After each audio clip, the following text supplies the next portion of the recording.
Good day mga ka-sports natin dyan. Simula nga ng unang pagkatalo ng Creamline Cool Smashers kontra sa PLDT ay nagsunod-sunod naman ang kanilang panalo na. Sa kasalukuyan ay tumataas na nga ang standing ng Creamline Cool Smashers. Kitang-kita natin na talagang nagising na nga sila sa kanilang unang pagkatalo sa PLDT. Ngayon naman ay sunod-sunod na ang kanilang tagumpay. Alam naman natin na ang mga kritiko ng Creamline Cool Smashers kapag nananalo sila ay sobrang tahimik. Pero kapag natalo ang CCS, marami nga silang kuda. Pero ang CCS ay never na itong magpapakabog pa sa mga susunod na laban. Lalo nang ipapakilala ko sa inyong player na talagang umangat ang CCS na ito. Sino kaya ang player na ating tinutukoy na talagang masasabi natin na mukhang makakamit niya na naman ang kanyang MVP na award dahil talagang all department ay kasama nga siya sa ranking at hindi talaga siya nagpakabog. Well, sino ba sa tingin nyo? Walang iba kundi ang nag-iisa nating MV Fonz. Gaano ba kagaling ngayon sa MV Fonz? Alamin ang buong detalye. Pero bago ang lahat, kung bago ka muna sa aking channel, subscribe na. Click ang ating notification bell para lagi kang updated sa lahat ng issue sa volleyball. Susunod na.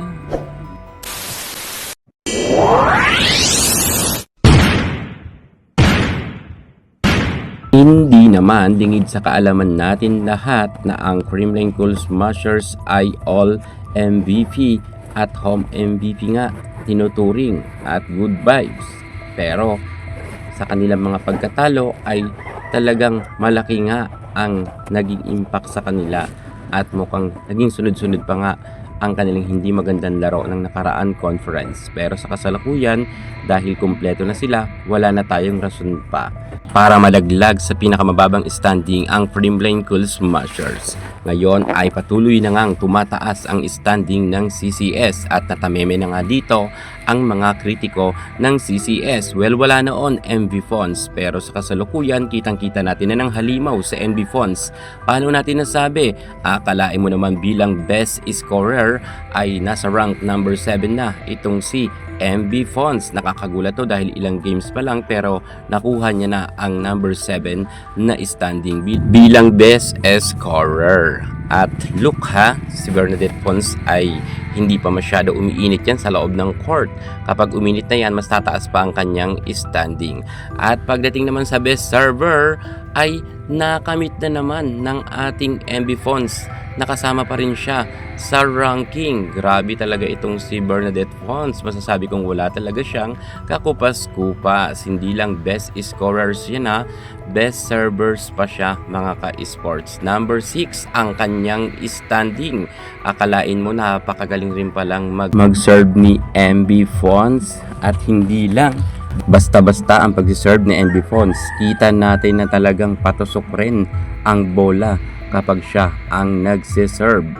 At bilang best server at best scorer, nasa ranking nga rin siya bilang best spikers. Grabe talaga ang nag-iisa nating MV Fonz. Nasa rank number 5 lang naman ang ating MV Fonz. Kitang-kita naman ninyo yan ha. Paakyat na talaga ng paakyat ang ranking ng ating MV Fonz.